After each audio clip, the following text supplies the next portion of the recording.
Voice వినపడుతుందా? Yes. Praise Lord sisters and brothers. మరొకసారి ఈ నూతన సంవత్సరంలో మనందరం ఆయన సన్నిధిలో చేరి మరి ఈ విధంగా ఆయన స్తుతించడానికి ప్రభు చూపిన కృపను బట్టి దేవుడికి స్తోత్రం చెల్లిస్తున్నాము. ఈ సంవత్సరంలో మరి మన బైబిల్ స్టడీని స్టార్ట్ చేసుకుందాము. ఈ రోజైతే జకర్యా గ్రంథం కాదు కానీ కొత్త విషయంతో మరి మనము ఆయన సన్నిధిలో ధ్యానించుదాం. ఒక మాట చదువుకుందాము. కీర్తనలు 107 1 యెహోవా దయాళుడు, ఆయనకు కృతజ్ఞతాస్తులు చెల్లించుడి, ఆయన కృప నిత్యముండును. సర్వోన్నతుడైన మా ప్రభువా, దయాళుడైన మా తండ్రి, కృపా కనికరం మా దేవ, మీ పాద సన్నిధిలో చేరిన ఆయన తండ్రి, ఈ సంవత్సరంలో మొదటిసారి నాయన తండ్రి మీ బిడ్డలతో వాక్యాన్ని షేర్ చేసుకుంటుండగా నాయన తండ్రి, అయ్యా నా మాటలు కాదు కానీ నాయన తండ్రి, మీరే మీ మాటలు మాతో మాట్లాడండి నాయన తండ్రి. మీ హెవెన్లీ విజ్డమ్ దయచేయండి నాయన తండ్రి. ఏదైతే మేము నేర్చుకుంటున్నామో నాయన, మా జీవితాల్లో మేము పాటించుటకు తండ్రి కృప చూపించండి. మా హృదయాలను తీర్చి నాయన తండ్రి, మీ వాక్యాన్ని స్వీకరించుటకు, అనుసరించుటకు కృప చూపమని మరొకసారి నాయన తండ్రి, చేరవలసిన బిడ్డలందరినీ బట్టి మీకే స్తోత్రం చెల్లిస్తున్నాను.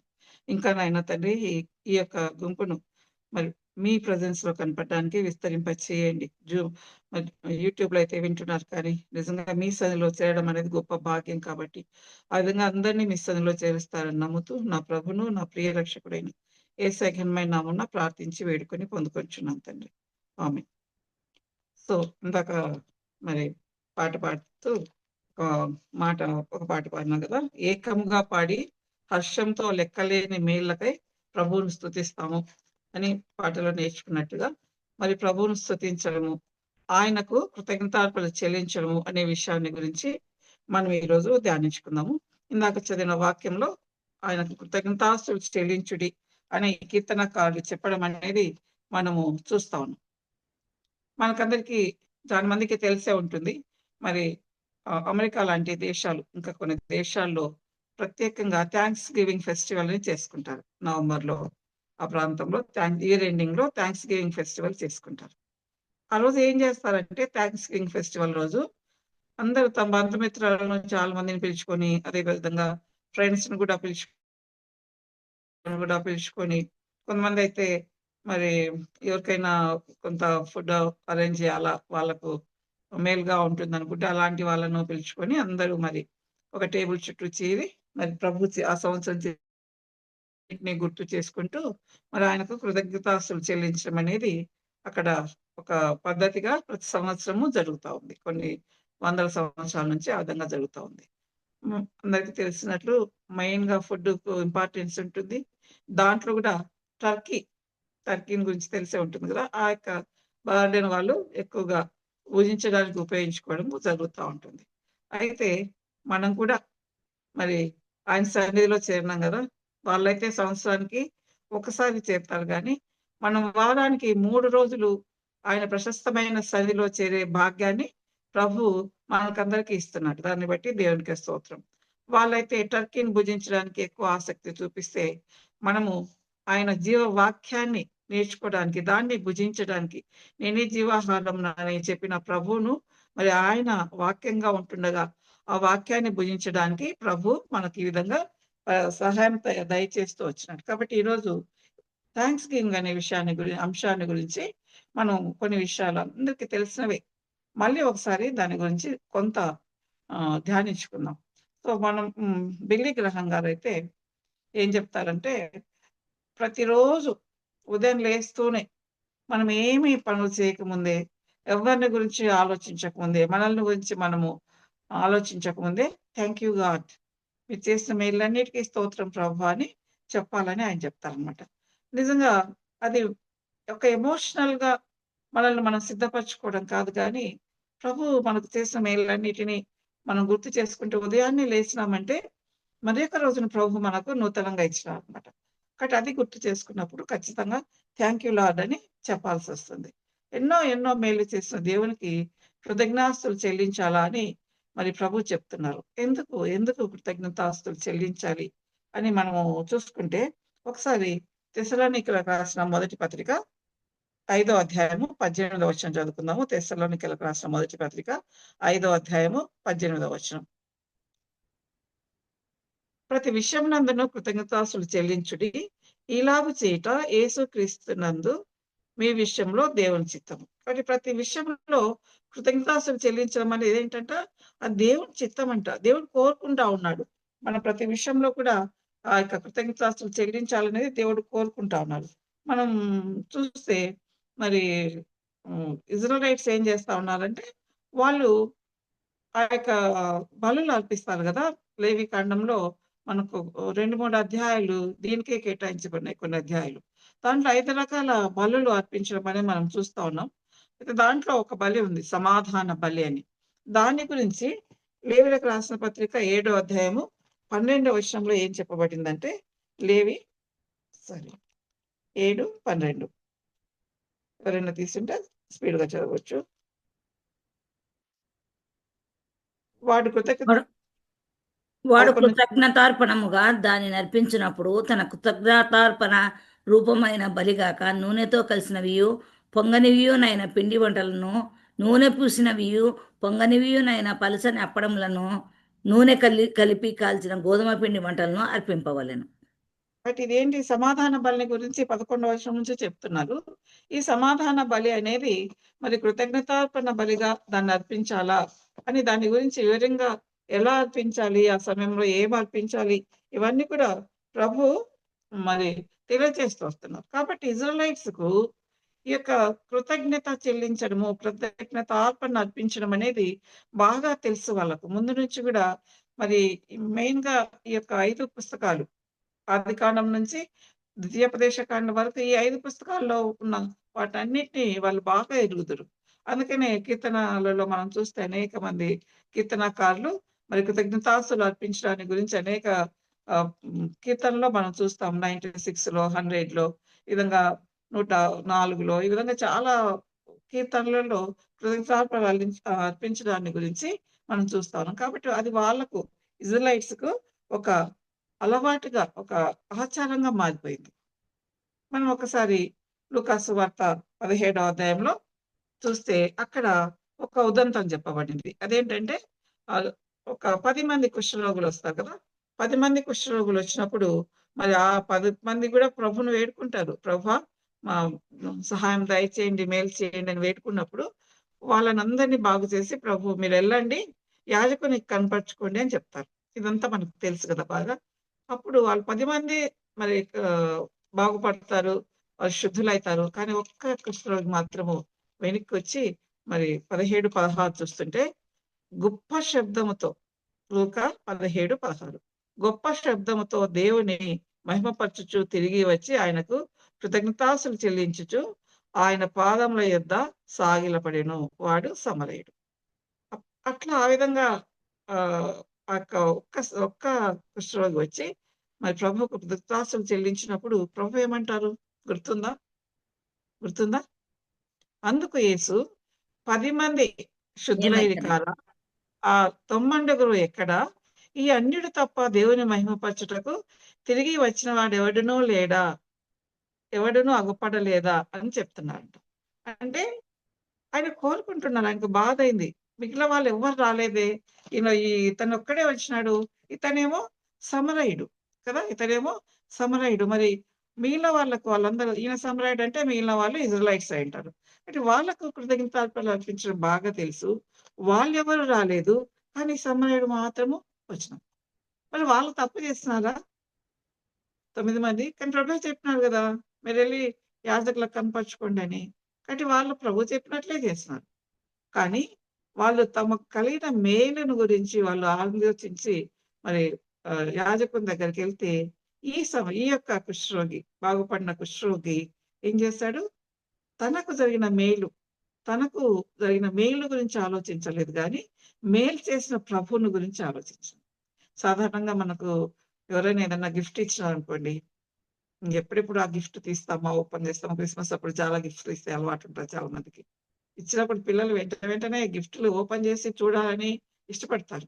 కానీ ఆ గిఫ్ట్‌లు ఇచ్చిన వాళ్ళు ఇంకా ఎవరెవరో ఇచ్చింటారు కదా! వాళ్ళని గురించి పెద్దగా ఆలోచించరు. అదే విధంగా మరి ఉంటారు చాలా మంది. కానీ ఇక్కడైతే ఈ కుష్ఠరోగి ఏం చేస్తా ఉన్నాడు? గిఫ్ట్ కంటే ఆ గిఫ్ట్‌ని ఇచ్చిన ప్రభువు గొప్పవాడని మరి భావించినాడు కాబట్టి మరి ఆ విధంగా ఆహ్, అతనికి అతని గురించి ప్రభు ఆనందించిన వాడై ఉన్నాడు. ఇంకా తర్వాత వచనం చదువుతారా? లూకాసు వార్తలో? లూకాసు వార్త. నీవు నీవు లేచిపోము, లేచిపోము, నీ విశ్వాసం నిన్ను స్వస్థపరచునని వానితో చెప్పాను. ఓకే. 16వ వచనం మళ్ళీ చదువుతున్నాను. గొప్ప శబ్దంతో దేవుని మహిమపరచుచు తిరిగి వచ్చి ఆయనకు కృతజ్ఞతాస్తులు చెల్లించుచు ఆయన పాదముల యొద్ద సాగిలపడింది. కాబట్టి ఏం చేసినాడు? గొప్ప శబ్దంతో ఆయనకు మహిమ చెల్లించినాడంట. ఎప్పుడైతే మనకు మేలు కలుగుతుందో మనము కృతజ్ఞతాస్తులు చెల్లించినప్పుడు ఆయనకు మహిమ కలుగుతుంది. అంతేకాకుండా మనము మన పరిస్థితి పూర్వం ఎట్లా ఉంది, ఇప్పుడు ఎలా ఉంది దాన్ని తలుచుకున్నప్పుడు ఆయన ఎదుట సాగిలపడ్డం అనేది చేస్తామన్నమాట. కాబట్టి ఆ విధంగా మరి ఆ యొక్క ఒక కుష్ఠరోగి బాగుపడిన కుష్ఠరోగికి దేవునికి కృతజ్ఞతాస్తులు చెల్లించాడు. మనం కూడా ఎవరికన్నా మనం హెల్ప్ చేస్తున్నామనుకోండి, అప్పుడేమనుకుంటాము, వాళ్ళు థాంక్స్ చెప్తే బావుంటుందనుకుంటాం కదా! పైకి ఎక్స్‌ప్రెస్ చేయకపోవచ్చు. కానీ వాళ్ళు థాంక్స్ చెప్పినామనుకోండి, చాలా హ్యాపీగా ఫీల్ అయితాం గదా! పేరెంట్స్ ఉంటారు. మదర్ గాని, ఫాదర్ గాని ఉంటారు. బిడ్డలకు ఇద్దరు, ముగ్గురు ఉన్నారనుకోండి. వాళ్ళకు సేమ్ ముగ్గురికి ఒకటే గిఫ్ట్ ఇచ్చింటారు. ఒక్క బిడ్డ మాత్రము థాంక్స్ చెప్పిందనుకోండి, వాళ్ళ విషయం చాలా హ్యాపీగా ఫీల్ అయితారు గదా పేరెంట్స్. నిజమేనా? అలా ఏముండదా? ఖచ్చితంగా మరి మిగిలిన వాళ్ళకు ఈ బిడ్డకున్న డిఫరెన్స్‌ను పేరెంట్స్ గుర్తిస్తారు. ఈ బిడ్డ థాంక్స్ చెప్పినందుకు సంతోషపడతారు. అలా థాంక్స్ చెప్పని బిడ్డల గురించి షేక్స్‌పియర్ మనకందరికీ తెలుసు. ఆయన చాలా నాటకాలు రాసారు గదా! ఇంగ్లీష్‌లో. ఆయన 'కింగ్ లియర్' అనే ఒక నాటకం రాసినప్పుడు దాంట్లో ఒక మాట అంటారనమాట. అట్లా కృతజ్ఞత లేని బిడ్డను గురించి ఏం చెప్తారంటే, how sharp than a serpent's teeth is to have a thankless child. ఒక థాంక్లెస్ చైల్డ్, కృతజ్ఞత లేని కుమారుడిని లేదా కుమార్తెను కలిగి ఉండడం అనేది ఒక సర్పెంట్ లేదా ఒక మొసలి నోట్లో ఉన్న ఆ యొక్క పదునైన పండ్ల కంటే ఎంత ఘోరంగా ఉంటుందని చెప్తున్నాడు. అంటే కృతజ్ఞత చెల్లించడం అనేది మానవులకే మరి ఇంత ఆనందాన్ని కలిగిస్తే, తల్లిదండ్రులకే ఇంత ఆనందాన్ని కలిగిస్తే, when we compare our children to us, మన బిడ్డలతో మనం పోల్చుకున్నప్పుడు దాదాపు అందరం ఒకటే. అందరము మానవులే. వాళ్ళు చిన్నగా ఉన్నారు. మనం పెద్దగా ఉన్నాము. ఎదిగినాము కొంతవరకు. వాళ్ళకు గిఫ్ట్‌లు ఇచ్చే పరిస్థితిలో ఉన్నాం. కానీ ప్రభువు మనకు మేలు చేసిన విషయాన్ని ఆలోచిస్తే, మనం ఆ విధంగా పోల్చుకోగలమా? లేనే లేదు. ప్రభువు అసలు ఆయనతో మనం కంపేర్ చేసుకోవడానికే లేదు. ఆయన ఉన్నతమైన దేవుడు, పరిశుద్ధుడైన దేవుడు. అలాంటి దేవుడు మన కొరకు మరి ఈ విధంగా మనకు మేలు చేయాలని ఆయన ఆశిస్తా ఉన్నాడు. అలా మేలు చేసినప్పుడు మనము కృతజ్ఞతాస్తుతులు చెల్లించాలని ఆయన కోరుకుంటా ఉన్నాడు. ఎప్పుడు కృతజ్ఞతాస్తుతులు చెల్లించాలి? ఒకసారి ఎఫ్‌సీ‌లోకి వెళ్దాము. అపోస్తలుడైన పౌలు ఎఫ్‌సీ‌లకు రాసిన పత్రిక 5వ అధ్యాయము 20వ వచనం. ఎఫెసీ 5:20. మన మన ప్రభువైన యేసుక్రీస్తు పేరిట సమస్తమును గూర్చి తండ్రి అయిన దేవునికి ఎల్లప్పుడూను కృతజ్ఞతాస్తులు చెల్లించుడి. ఏమంట? ఎల్లప్పుడూ మరి కృతజ్ఞతాస్తులు చెల్లించాలంట తండ్రి అయిన దేవునికి. ప్రతి టైంలో, ఎవ్రీ టైమ్ మనం కృతజ్ఞతాస్తులు చెల్లిస్తూనే ఉండాలంట. అందుకనే కీర్తనలో చాలా సార్లు, ఉదాహరణకు 104వ కీర్తన 33వ వచనంలో, నా జీవిత కాలమంతయు యెహోవాకు కీర్తనలు పాడెదను. నేనున్నంత కాలము నా దేవుణ్ణి కీర్తించెదనని చెప్తాను. సో, ఈ విధంగా అనేక సార్లు మనం వర్షిప్ చేస్తా ఉంటాం. స్తుతి చెల్లిస్తా ఉంటాం. స్తుతికి, వర్షిప్‌కు, కృతజ్ఞతార్పణలకు కొంత డిఫరెన్స్ అనుంది. 2 సినానిమ్‌గా వాడుతా ఉంటాం కానీ, స్తుతి అంటే మనము ఆయన అట్రిబ్యూట్స్‌ని బట్టి, ఆయన ఘనమైన లక్షణాలను బట్టి ఆయనను వర్షిప్ చేయడం. ఎంత గొప్ప దేవుడు, ఎంత కృపగలవాడు, సర్వ సృష్టికర్త, సర్వాధికారి అయిన దేవుడు. ఆయన జ్ఞానం మనకు మితి లేదు. ఈ విధంగా ఆయన అట్రిబ్యూట్స్‌ని బట్టి మనం ఆయన్ని వర్షిప్ చేస్తే అది స్తుతి అవుతుంది. అదే సమయంలో మనకు జరిగిన మేలుని బట్టి మనం ఆయన స్తుతిస్తే అది కృతజ్ఞతాస్తుతి అవుతుంది. బట్ ఆ విధంగా మరి ఎప్పుడు కృతజ్ఞతాస్తుతి చెల్లించాలంట? ఎల్లప్పుడూ చెల్లించాలి. ఎల్లప్పుడూ ఎందుకు చెల్లించాలా? మనం ఇప్పుడు ఈ మీటింగ్‌లో అటెండ్ అయినామంటే కేవలం ఆయన కృపనే గదా! ఆయన మనల్ని సజీవుల లెక్కలో ఉంచినాడు కాబట్టి, మనం ఇప్పుడు ఈ క్షణంలో మరి ఆయన సన్నిధిలో చేయడానికి, ఆయన ప్రశస్తమైన సన్నిధిలో చేరడానికి మనకు ఆధిక్యత అనేది కలిగింది. కాబట్టి ప్రతి సెకండు, ప్రతి నిమిషం కూడా మరి కృతజ్ఞతాస్తులు చెల్లిస్తూనే ఉండాలి.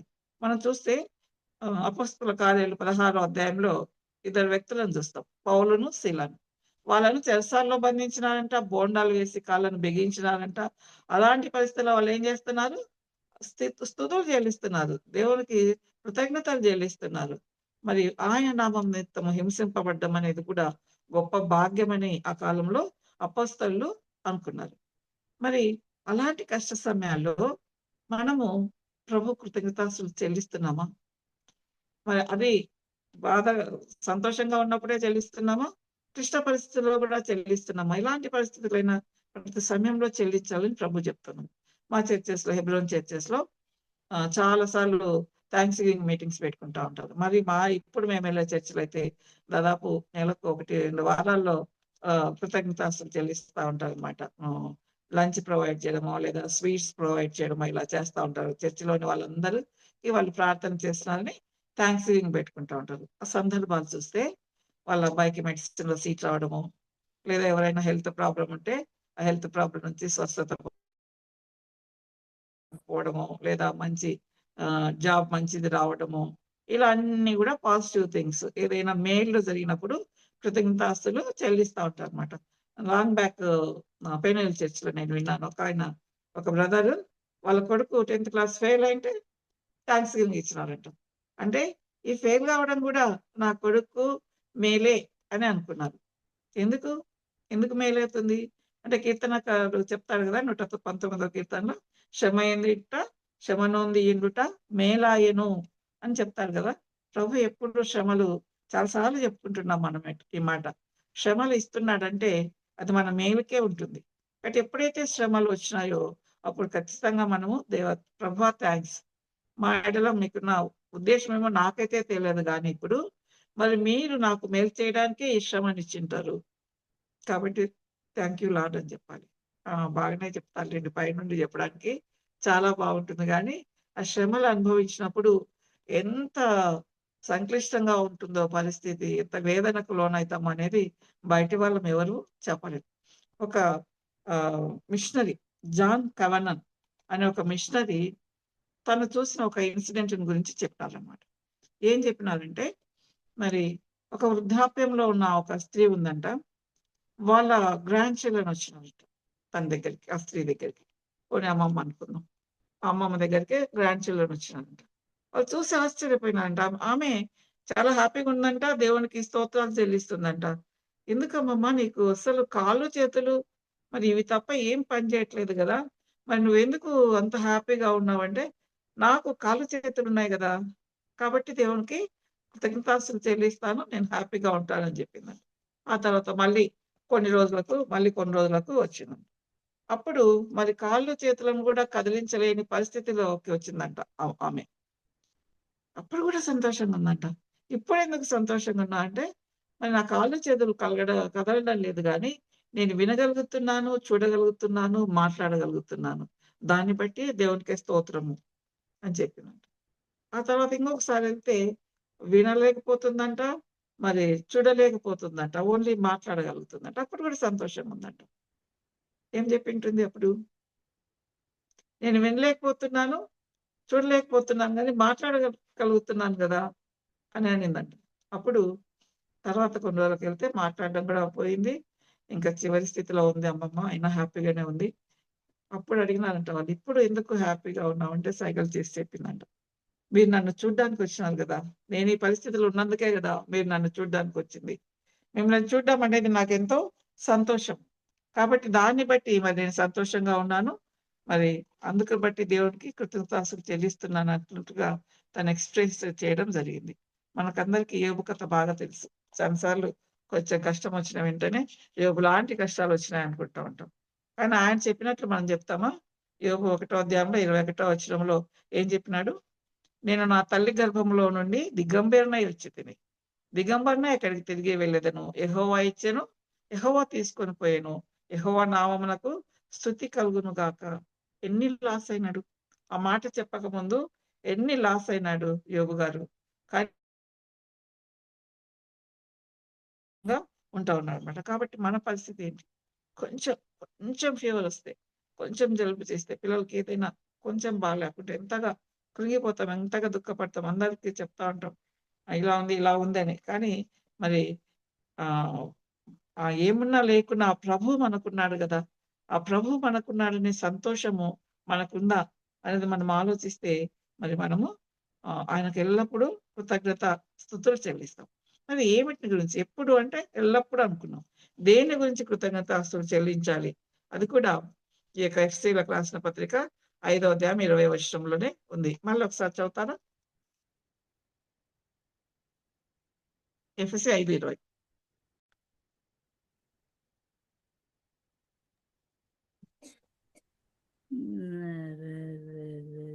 మన ప్రభువైన యేసుక్రీస్తు పేరట సమస్తమును గూర్చి తండ్రి అయిన దేవునికి ఎల్లప్పుడూ కృతజ్ఞతాస్థుతులు చెల్లించుచు క్రీస్తునందరి భయంతో ఒకరినొకడు లోబడి ఉండుడి.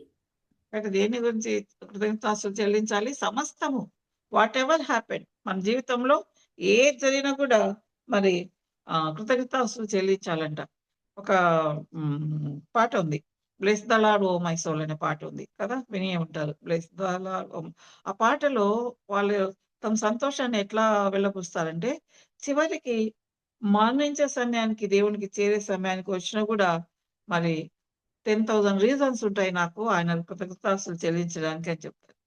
మరణం అనేది భయంకరమని అందరూ భావిస్తారు కానీ, ఆ మరణానికి సమీపంలో ఉన్నప్పుడు గూడా ఎన్నో రీజన్స్ ఉన్నాయి. ప్రభువును మరి గురించి కృతజ్ఞతాస్తుతులు చెల్లించడానికి. ఈ విధంగా మరి అన్ని అకేషన్స్‌లో మనము ప్రభువుకు కృతజ్ఞతాస్తుతులు చెల్లించుతున్నామా? మనకు చాలా బ్లెస్సింగ్స్ మనం రిసీవ్ చేసుకుంటున్నాం. నాకు హ్మ్. ప్రేయర్‌కి కూర్చున్నా అంటే అదే ఆలోచన వస్తది. ఎందుకు ప్రభువా నా ఫ్యామిలీని ఇంతగా ప్రేమిస్తున్నావు? లెక్కించలేనన్ని మేలు నా ఫ్యామిలీ పట్ల చేస్తున్నావు. నా పట్ల, నా ఫ్యామిలీ పట్ల. ఇన్ని మేలు ఎందుకు చేస్తున్నావు ప్రభువా అనిపిస్తుంది. అన్ని ఎన్ని బ్లెస్సింగ్స్, ఎన్ని ఆశీర్వాదాలు ప్రభు మనకు అనుగ్రహిస్తా ఉన్నాడు. మరి అలాంటి ఆశీర్వాదాలన్నిటిని బట్టి ప్రభువుకు కృతజ్ఞతాస్తుతులు చెల్లిస్తున్నామా? 103వ కీర్తనలో అంటారు గదా! నా ప్రాణమా యెహోవాను సన్నుతించుము. ఆయన చేసిన ఉపకారములలో దేనిని మరువకుము అని కీర్తనకారుడు దావీదు గారు అంటారు గదా! మరి మనకు ఎన్ని బ్లెస్సింగ్స్ ఇస్తా ఉన్నాడు ప్రభు. Both material blessings and spiritual blessings. Material blessings గురించి లిస్ట్ రాయమంటే ఆ లిస్ట్‌కి అంతమే ఉండదు. కానీ స్పిరిచ్యువల్ బ్లెస్సింగ్స్ గురించి మనం ఆలోచిస్తాము. అది కూడా మిమ్మల్ని చెప్పమంటే చాలా చెప్తారు స్పిరిచ్యువల్ బ్లెస్సింగ్స్ కూడా. కానీ మనం కొన్ని మాత్రము ఇప్పుడు చూసుకుందాం. ఒకసారి 23వ కీర్తన తీసుకుందాము. 23వ కీర్తన 3వ వచనం. చదువుతారా ఎవరైనా? కీర్తనలు 23:3. నా ప్రాణమునకు ప్రాణమునకు ఆయన సేద తీర్చుచున్నాడు. తన నామమును బట్టి నీతి మార్గములలో నన్ను నడిపించుచున్నాడు. Thank you Jyoti. బట్ ఆయన ఏం చేస్తున్నాడంట? నా ప్రాణానికి సేద తీరుస్తున్నాడంట. ప్రాణానికి సేద తీరుస్తున్నాడంటే ఏమర్థము? అంటే నేను నా ప్రాణం అంటే నేను ఏదో క్లిష్టమైన పరిస్థితుల్లో ఉన్నాను.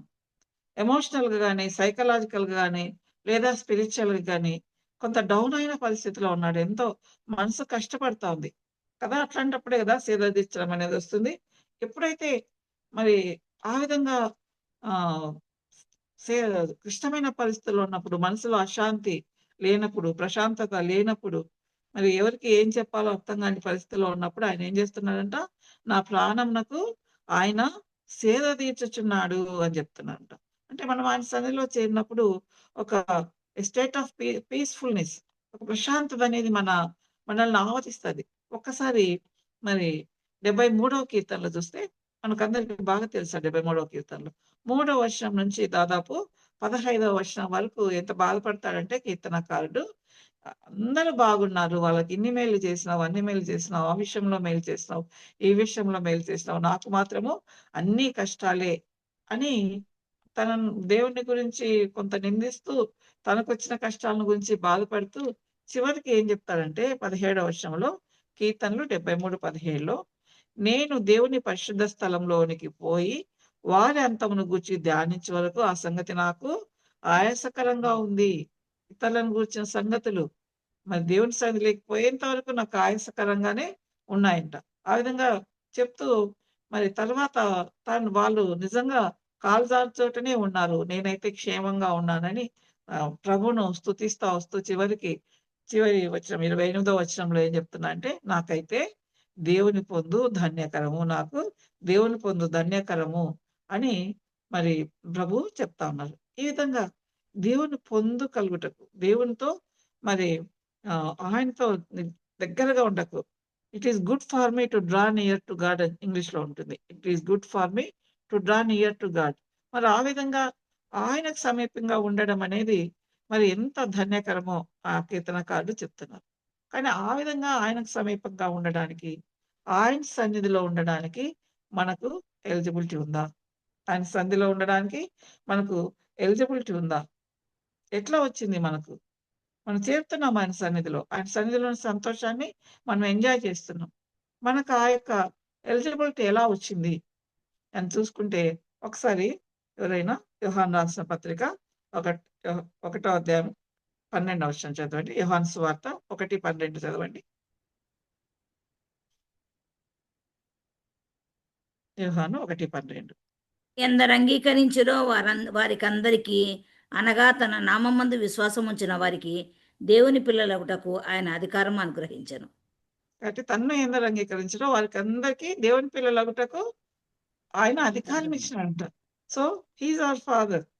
ఎవరికైనా తల్లిదండ్రుల దగ్గరికి పోవడానికి స్వతంత్రం ఉంటుంది కదా. నేను పోవచ్చా లేదా అమ్మ దగ్గరికి, నాన్న దగ్గరికి అని సందేహిస్తారా పిల్లలు? ఎప్పుడైనా స్వేచ్ఛగా మరి వాళ్ళ యొక్క తల్లి దగ్గరికి కానీ, తండ్రి దగ్గరికి కానీ పోతారు. ఆ విధంగా మరి మనల్ని కూడా మరి ఎందరు అంగీకరించిన వాళ్ళందరినీ తన పిల్లలుగా ప్రభువు చేసుకున్నాడు. ఆయన మహారాజు, మనము రాజకుమారులము, రాజకుమార్తెలము. కాబట్టి ఆ విధంగా ఆ రాజకుమారులుగా, రాజకుమార్తెలుగా ఎప్పుడైనా సరే ఆయన సన్నిధిలోకి వెళ్ళొచ్చు. మరి ఏంటి? ఏమైనా అంగీకరించాలి? మనకందరికి బాగా తెలుసు కదా. ఏం అంగీకరించాలి? అంగీకరించిన వారిని తన పిల్లలుగా చేసుకున్నారని చెప్తున్నారు. ఏం నా అంగీకరించాలి? నా పాపముల కొరకు ఆయన చనిపోయి ఈ లోకమునకు వచ్చి చనిపోయి యెస్. యెస్. యెస్. మరణ సో పునరుద్ధానముల తిమోతికి ద్వారా రాసిన పత్రిక 1వ పత్రికలో స్పష్టంగా 1వ అధ్యాయం 15వ వచనంలో మరి చెప్తున్నారు పౌలు గారు. పాపులను రక్షించుటకు క్రీస్తు యేసు ఈ లోకమునకు లోకమునకు వచ్చెను వాక్యము అని వాక్యము నమ్మతగినదియు పూర్ణాంగీకారమునకు యోగ్యమైనది ఉన్నది. కానీ తాగినాడా? నో. అట్టి వారిలో నేను ప్రధానుడను. నేను I'm sinner. I'm a sinner. నన్ను రక్షించడానికి మళ్ళీ క్రీస్తు యేసు ఈ లోకానికి వచ్చినాడు. కాబట్టి తనకు ఆ మాటను అప్లై చేసుకుంటున్నాడు. అది పూర్ణాంగీకారంకి యోగ్యమైనది అక్కడికి ఆగిపోలే. నేను అట్టి వారిలో ప్రధానుడను. నేను సిన్నర్‌ను. మరి ఆ విధమైన గుర్తింపు, నేను సిన్నర్‌ను అని ఆలోచన ఎప్పుడైనా వచ్చిందా ఆయన సన్నిధిలో ఉన్నప్పుడు? నేను పాపాలు చేసినాను ఇంతవరకు. కానీ ప్రభు నా కోసం వచ్చినాడు అనే ఆలోచన ఎప్పుడైనా వచ్చిందా? అలా మనం అంగీకరించినప్పుడే నేను సిన్నర్‌ను, నేను పాపిని, నా కొరకు ఆయన వచ్చి నా పాపాల కొరకు మరణించినాడు. ఆయన పాపంగా చేయబడినాడు అని మరణించినప్పుడే యోహాను సువార్త 1వ అధ్యాయం 12వ వచనం అప్లై అవుతుంది. నేను బాగానే ఉన్నాను. నేనేం తప్పులు చేయట్లేదు. మరి నాకేమి పాప క్షమాపణ అవసరం లేదు అని ఎప్పుడైతే అనుకుంటామో మరి ఆ యొక్క యోహాను సువార్త 1వ అధ్యాయం 12వ వచనము అప్లై కాదు. మనం ఆయన కుమారులుగా మారము. ఇదే విషయాన్ని మరి పాపాల కొరకు ఆయన మరణించడం అనే విషయాన్ని మనం ఇంతకు ముందు కూడా చూసుకున్నాం. కొరింథీయులకు రాసిన పత్రిక 2వ పత్రిక 5వ అధ్యాయం 17వ వచనంలో, 21వ వచనంలో, ఎందుకనగా మనం ఆయన యందు దేవుని నీతి అగునట్లు పాపమెరుగని ఆయనను మన కోసము పాపముగా చేసెను. మనం ఆయనలో నీతి కావాలని. మరి 23వ అధ్యాయంలో 3వ వచనం చదువుకున్నాం కదా. తన నామమును బట్టి నీతి మార్గములలో నన్ను నడిపించుచున్నాడు. ఆ విధంగా మనల్ని నీతిమంతులుగా తీర్చడానికి ప్రభువు పాపంగా మారినాడు అనే విషయం అంగీకరించినప్పుడే యోహాను సువార్త 1వ అధ్యాయం 12వ వచనం అప్లై అవుతుంది. అప్పుడు మాత్రమే మరి మనము ఆయన బిడ్డలుగా మారుతాం. ఎప్పుడైతే బిడ్డలుగా మారినామో, ఎప్పుడైతే ఆయన మనల్ని కుమారులుగా అంగీకరించినాడో, ఆయన యందు మనకు సర్వ స్వతంత్రత ఉంటుంది. ఆయన యొక్క వారసులుగా మనం ఉంటాం. కాబట్టి ఇంకొక వచనం చూసుకుందాం. ఇది ఫైనల్. కొలస్సీయులకు రాసిన పత్రిక 1వ అధ్యాయం 12వ వచనం చదువుతారా? అపొస్తలుడైన పౌలు కొలస్సీయులకు రాసిన పత్రిక 1వ అధ్యాయం 12వ వచనం. ఆయన తేజోవాసులైన అక్కడి నుంచి చదువు. తేజోవాసులైన. ఓకే ఓకే ఓకే తేజో దేవుని విషయమైన జ్ఞానమందు అభివృద్ధి పొందుచు అన్ని విషయంలో ప్రభును సంతోషపెట్టినట్లు ఆయనకు తగినట్లుగా నడుచుకున్న వాళ్ళని ఆనందంతో కూడా పూర్ణమైన ఓర్పును శాంతమును కనబరిచినట్లు ఆయన మహిమను బట్టి సంపూర్ణ బలముతో బలపడవలననియు తేజోవాసులైన పరిశుద్ధుల స్వాస్థ్యంలో పాలివారగుటకు మనలను పాత్రులుగా చేసిన తండ్రికి మీరు కృతజ్ఞతాస్థుతులు చెల్లింపవలననియు దేవుని బతిమాలుచున్నాము. బట్ ఏంటి, తేజవాసులైన పరిశుద్ధుల స్వాస్థ్యం. ఏంటి ఆ తేజవాసులు ఎక్కడ ఉంటారు అంటే పరలోకంలో ఉంటారు. కాబట్టి మనల్ని ఆయన తన బిడ్డలుగా చేసుకున్నాడు. మనల్ని ఎప్పుడూ నీతిమంతులుగా తీర్చడానికి నిరంతరం మనతో ఉంటున్నాడు. తేజవాసులైన ఆ పరిశుద్ధుల స్వాస్థ్యంలో మనల్ని పార్టేకర్స్ గా చేస్తున్నారు. ఆ యొక్క స్వాస్థ్యాన్ని మనకు కూడా ప్రభు ఇస్తున్నాడు. ఇవన్నీ ఎట్లా సాధ్యమైనాయి, ఇవన్నీ ఎట్లా సాధ్యమైనాయి అనేది మనం చూసుకుంటే మళ్ళీ ఒకసారి మన మూలవాక్యానికి వెళ్దాము. 107వ కీర్తనలు 107 1వ వచనము 2వ వచనం చదువుకుంటే, యెహోవా దయాళుడు, ఆయన కృతజ్ఞతాస్తుతులు చెల్లించుడి, ఆయన కృప నిత్యముండును, యెహోవా విమోచించిన వారు ఆ మాట పలుకుదురు. ఎవరు పలుకుతారంట? యెహోవా విమోచించిన వారు ఆ మాట పలుకుదురు. అంటే ఆ విధంగా మరి మనల్ని విమోచించిన దేవుని గురించి మనం ఏం చేయాలి? కృతజ్ఞతాస్తుతులు చెల్లించాలి. అక్కడ 2 మాటలు రాయబడినాయి. యెహోవా దయాళుడు, తెలుగులో చక్కగా ఉంది ఇది. ఆయన కృప నిత్యముండును. సో ఆయన కృపను గురించి మీరు డే బిఫోర్ ఎస్టర్డే ధ్యానించుకున్నారు కదా. ఆయన కృప అంటే ఏంటి, కృప అంటే ఏంటి అనే విషయాన్ని ధ్యానించుకున్నారు. ఏంటి కృప అంటే చెప్తారా? మనము వర్త్ కాకపోయినా కూడా మనకు ఉచితంగా ఇచ్చేది. సో మనకు దేనికైతే ఎలిజిబిలిటీ లేదో దానికి మనకు ఎలిజిబిలిటీ కలిగించడం. The attribute of God which makes eligible to the provision for which we are not eligible. మనం దేనికి ఎలిజిబుల్ కాదో దానికి మనల్ని ఎలిజిబుల్ గా చేస్తున్నారు. దేనికి ఎలిజిబుల్ కాదు మనము? ఆయన ప్రేమను పొందడానికి ఎలిజిబులా?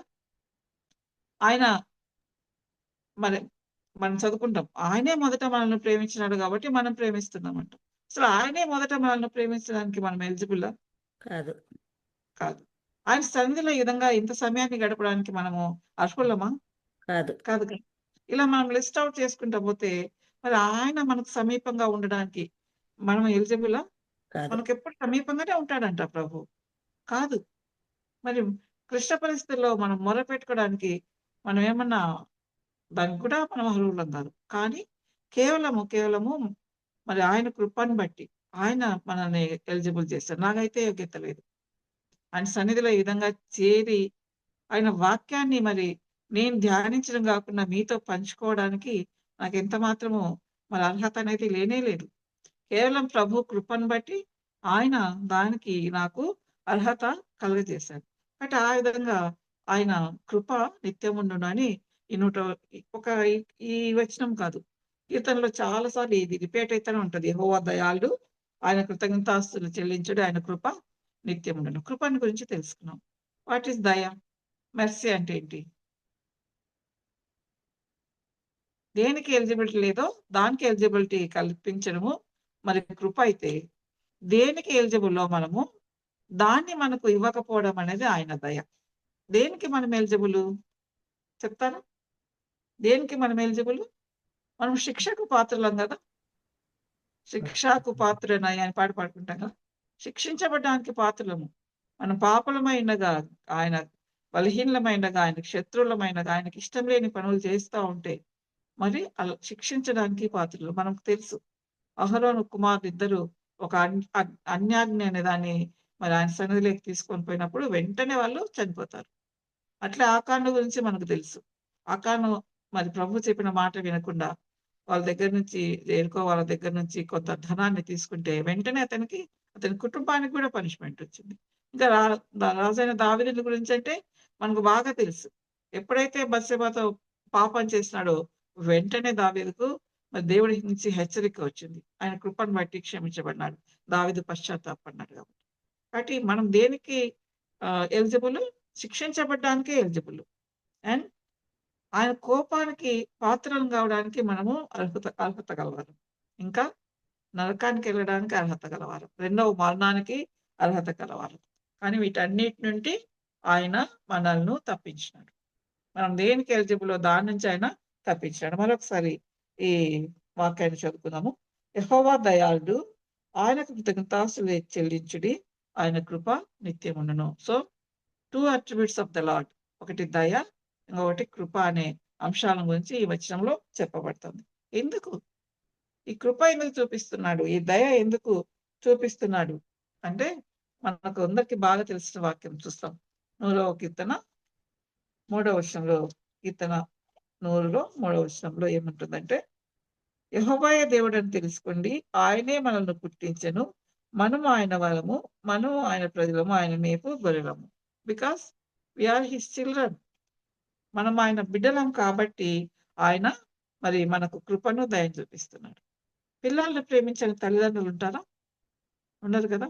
కాబట్టి ఈ కృపకు దయకు రూట్ కాజ్ ఏంటంటే ఆయన ప్రేమ.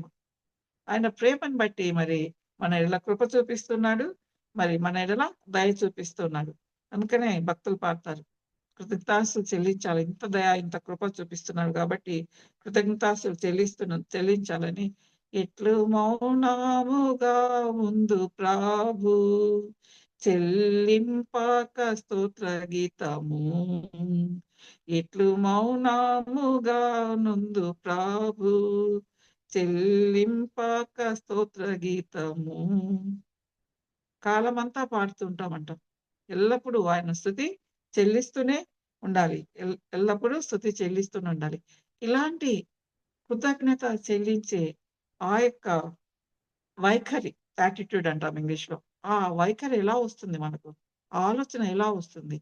దీన్ని చాలా ఈ థాంక్స్ గివింగ్ అనే అంశాన్ని గురించి చెప్పేటప్పుడు ఆ వర్డ్ చాలా ఉపయోగిస్తారు బోధకులు. Attitude of gratitude. గ్రాటిట్యూడ్ ఉండే యాటిట్యూడ్ మనకి ఎలా వస్తుంది? ఎలా వస్తుంది? అని ఆలోచిస్తే మళ్ళీ ఒకసారి ఆ యొక్క కుష్ఠరోగుల ఉదంతానికెళ్తే అక్కడ మరి అతను మాత్రం వచ్చినాడు దేవుని దగ్గరికి. ఎందుకు? అతని మనసంతా యేసు ప్రభుతో చూపిన ప్రేమనే నిండి ఉంది. ఇంత ప్రేమ చూపించినాడు కదా దేవుడు అని మనసంతా ఆయన ప్రేమతో నిండి ఉంది. ఆయన కుష్ఠరోగి ఒక మెటీరియల్ బ్లెస్సింగ్ వచ్చిండొచ్చు. ఆయన లైఫే మారిపోయింది కదా. ఆయన యాటిట్యూడ్ మారిపోయింది. ఆయన లైఫ్ మారిపోయింది. ఆయన మరి తర్వాత ఎలా ఉన్నాడో మనకైతే వివరించబడలేదు కానీ చాలా సాక్షిగా ఉంటాడని నేను అనుకుంటా ఉంటాను. కాబట్టి ఆ యొక్క యాటిట్యూడ్ అనేది ఎప్పుడొస్తుందంటే అది మనసులో నుంచి వస్తుందన్నమాట. హృదయంలో నుంచి వస్తుంది కానీ లేకుంటే మనసులో మరి ఆయన చేసిన మేళ్లను గురించి మనకు ఆలోచన లేకుండా నేనే చేశాను, ఇది ఇలా జరగడానికి నేనే కారణము అని ఎప్పుడైతే ఆలోచన ఉంటుందో అప్పుడు మరి ఎలాంటి గ్రాటిట్యూడ్ కూడా చూపించే పరిస్థితిలో మనం ఉన్నాం. ఇదే ఈ వ్యక్తిని గురించి 17వ అధ్యాయంలో చెప్పబడింది. 18వ అధ్యాయంలో, లూకాసు వార్త 18వ అధ్యాయంలో ఇంకొక వ్యక్తిని గురించి చెప్పబడింది. యాక్చువల్‌గా ప్రభు చెప్పిన ఉపమానం అది. పరిసయ్యుని గురించి, సుంకరి ప్రార్థన గురించి చెప్పాడు. ఒక మాట చదువుకుందాం. లూకాసు వార్త 18వ అధ్యాయము 11వ వచనం. పరిసయ్యుడు నిలవబడి, దేవా, నేను చోరులను, అన్యాయస్తులను, వ్యభిచారులనైన ఇతర మనుషుల వలనైనను ఈ సుంకరి వలనైనను ఉండనందుకు నీకు కృతజ్ఞతాస్తుతులు చెల్లించుచున్నాను. ఈయన కూడా ఏం చేస్తున్నాడు? కృతజ్ఞతాస్తులు చెల్లిస్తున్నాడు. కానీ ఎందుకు చెల్లిస్తున్నాడు? అతనిలాగా నన్ను పెట్టలేదు అంటే ఒక మాట మన వాడుకలో ఉన్న మాట చెప్పుకోవాలంటే అంత దరిద్రంగా నేను లేను. ఎంత గర్వపడుతున్నాడు. తన గర్వాన్ని ఎక్స్‌ప్రెస్ చేయడానికే కృతజ్ఞతాస్తులు చెల్లిస్తున్నాడు. ఆ యొక్క కుష్ఠరోగి మనసులో అంతా యేసు ప్రభు పట్ల కృతజ్ఞత నిండి ఉంటే, ఈ యొక్క పరిసయ్యుని మనసులో అంతా కూడా ఏం నిండి ఉంది? ఆయన గర్వం, నేనే దీనికి కారణము. ఇంత బాగా ఉన్నానంటే నేనే కారణము అని అతను చెప్పుకుంటా ఉన్నాడన్నమాట. What about us? మనం కూడా చాలా సార్లు మానవుల ముందు, మనుషుల ముందు, ఇతరుల ముందు thank you lord, thank you lord. కొంతమందైతే మొదలుపెట్టినప్పటి నుంచి ప్రార్థన, స్తోత్రం దేవా, స్తోత్రం దేవా, థాంక్ యూ లార్డ్ అని చెప్తా ఉంటారు. నిజంగా అలా చెప్తున్నాం కానీ మరి మన మనసులో ఎవరున్నారు? దేంతో మన మనసు నిండి ఉంది అనేది మనం ఒకసారి పరిశీలించుకుందాం. తర్వాత మనము ఇలాంటి యాటిట్యూడ్ ఆఫ్ గ్రాటిట్యూడ్ ఉన్న వాళ్ళు ఏం చేస్తారు అనే విషయాన్ని మనం ఒకసారి చూసుకుంటే, కీర్తనలు 100వ కీర్తనలోనే 4వ వచనం చదువుతున్నాను. 100వ కీర్తన 4వ వచనం.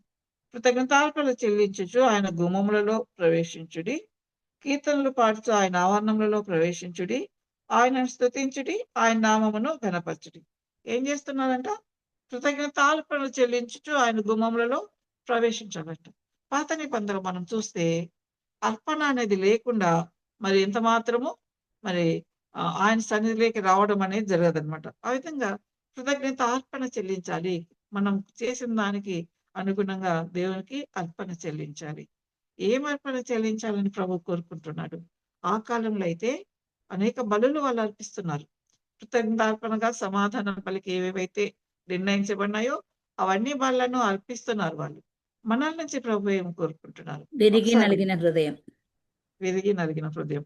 ఎలాంటి అర్పణలు మనం తీసుకొని రావాలి అంటే పెదవులతో ఆయన ఘనపరచడం అనేది కూడా ప్రభు కోరుకుంటా ఉన్నాడు.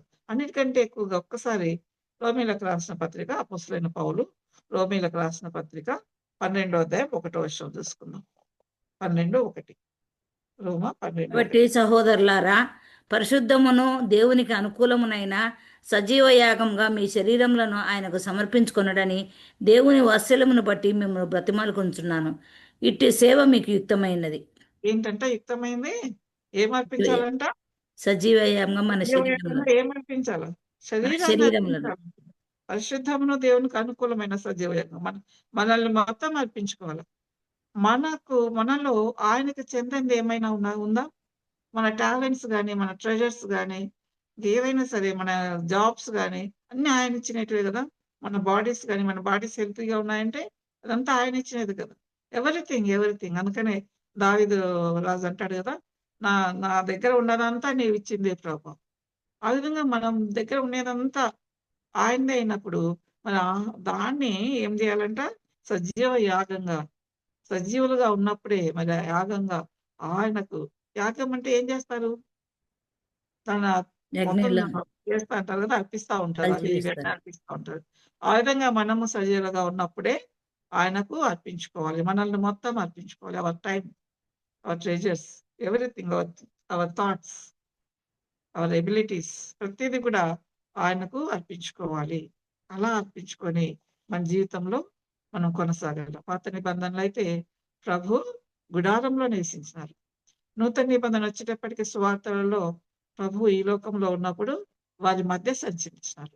ఇప్పుడైతే ప్రభు మనలోనే కదా, మనలోనే ప్రభు ఉన్నాడు. కాబట్టి ఆ విధంగా మరి సజీవ యాగంగా మనము సమర్పించుకోవాలి. ఒకసారి మరి కీర్తన 23వ కీర్తన చదువుకున్నాం కదా, చివరి వచనం చూద్దాం. నేను బ్రతుకు దినములన్నీయు కృపాక్షేమములే నా వెంట వచ్చును. ఎప్పుడైతే ఆ విధంగా మనం కృతజ్ఞతాస్తులు చెల్లిస్తుంటామో ప్రభు ఏం చేస్తారు? మన బ్రతుకు దినములన్నీ కృపాక్షేమం ఇస్తాడు. ఎప్పుడు మనం తప్పిపోకుండా. మనం చదువుకున్నాం కదా కొలస్సీల రాష్ట్ర పత్రికలో, మరి పాలిభాగస్తులం అవుటకు ఆ యొక్క పరిశుద్ధ స్వాస్థ్యంలో పాలిభాగస్తులుగా ఉండాల. అలా కొనసాగాలంటే మనల్ని కాపాడుతూ ఆయన కృపాక్షేమాలే మన వెంట వస్తాయి. ఇంకా తర్వాత చిరకాలము యెహోవా మందిరంలో నేను నివాసం చేసేదను.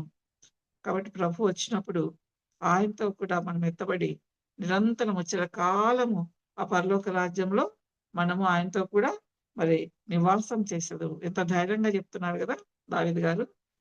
నేను బ్రతుకు దినములన్నీ కృపాక్షేమములు వస్తాయి.